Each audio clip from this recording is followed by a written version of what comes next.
Hi, I hope you're having a wonderful day. It's Mac with Mac Garden Style, and today we're in Birmingham and we're going to check out the Botanical Garden. This is a beautiful garden in the city, so let's go check it out.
And these growing conditions are perfect for this begonia. Beautiful selection of orchids.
This tropical house has some wonderful areas separated, and this is an area here which is predominantly ferns, and on this wall is ferns. You can see multiple ferns, the names, the types, varieties.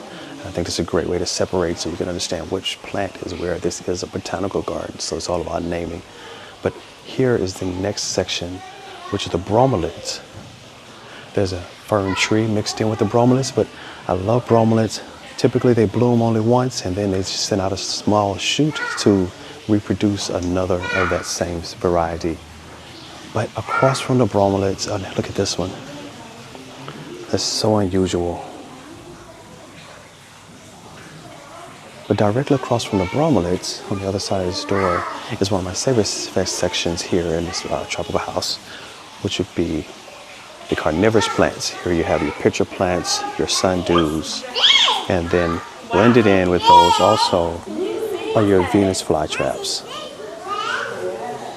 These plants, many of them originate from the Americas in the swampy regions in the South Carolinas, Georgia, along the coast there, but nutrient-low environments, which cause these plants to evolve in a manner to where they gain a measure of their nutrients and support from being carnivorous and eating insects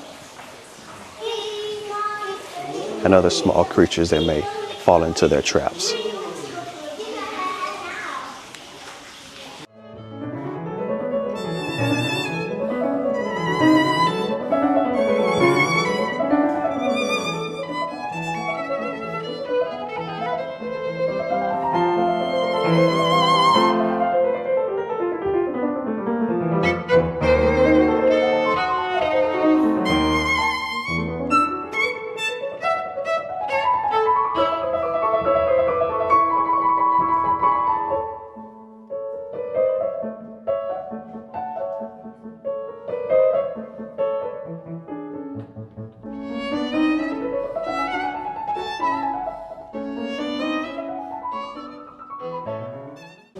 Here's one of my favorite plants of all time, pelargoniums. They come in so many wonderful colors, varieties, shapes, and forms.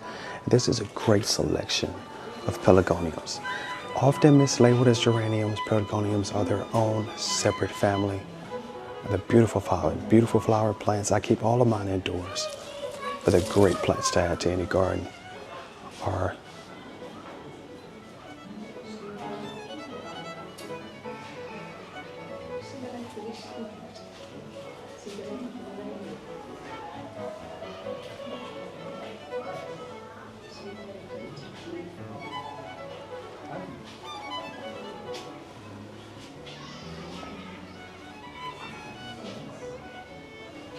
This is a really beautiful one in full bloom. This beautiful pink. It's a very pale pink, almost white in some blooms, and a darker pink in others.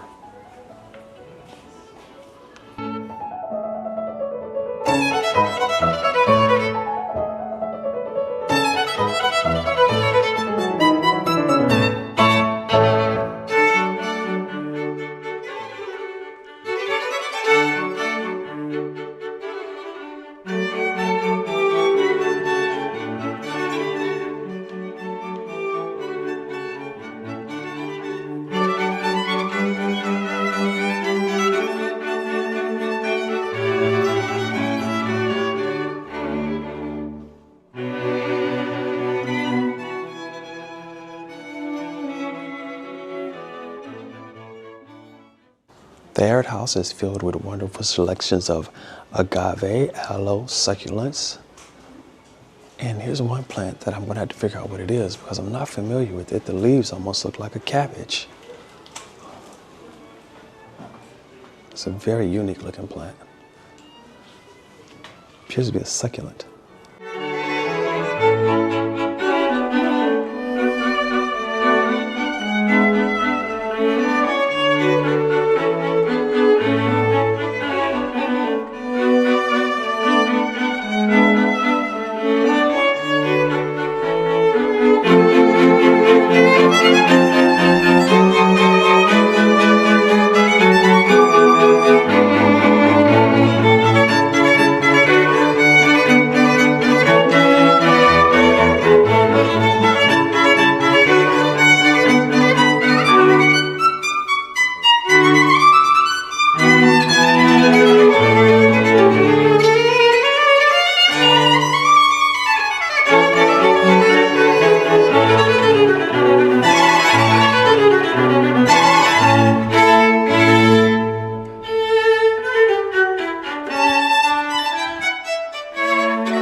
Here's a beautiful Alpine garden. I love this because it's a smaller garden, but it really set up in the Alpine style.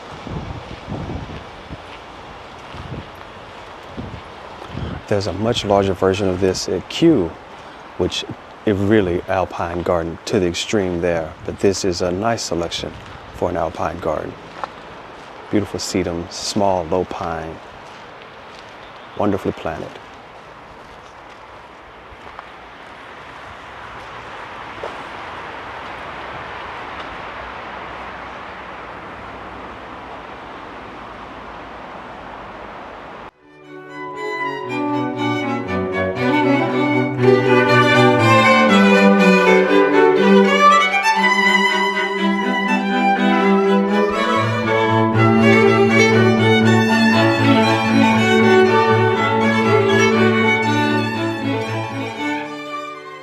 A staple at UK Botanical Gardens are American redwoods, which you can see one of those here. They're going to really grow, continue to grow, and have such a massive presence on what the gardens will look like in the next 100 or so years as they continue to outgrow and get much larger than all the other trees or plants in the surrounding areas. These are young American redwoods, but they're going to get so much larger.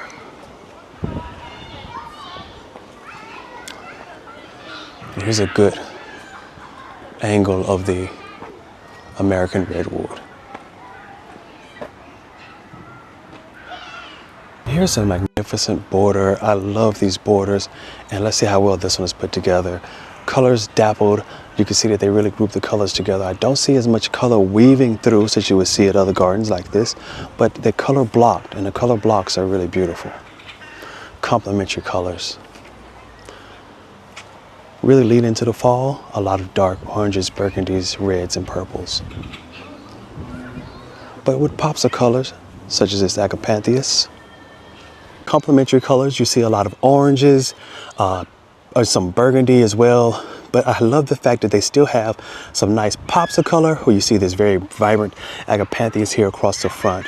But the anemones, darker white at the back, but they did not weave the colors through. They simply planted in blocks and give this very dramatic appearance with each plant block.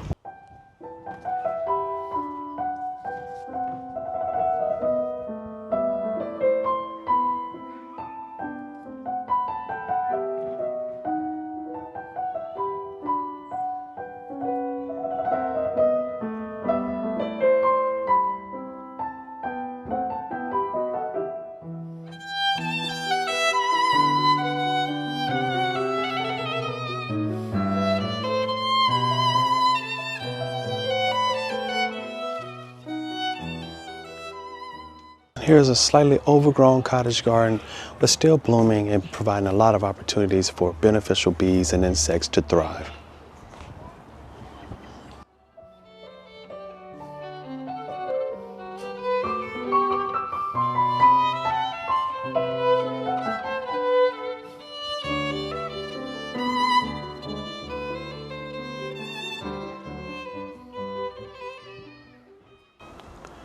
Now here's sweet peas at their best. I love to see them on the trellis, but love to see them also rambling like this. Sweet pea is such a unique plant. I've never grown it as vining, but the blooms are really beautiful, almost looking like an orchid.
this is a magnificent botanical garden. I love the indoor tropical section. I love the outdoor gardens as well. The grass garden was probably my highlight. I've not seen that in many places. Hey, if you like this content, be sure to like and subscribe, follow along, and I'll keep taking you to wonderful gardens all around the world. And until next time, take care.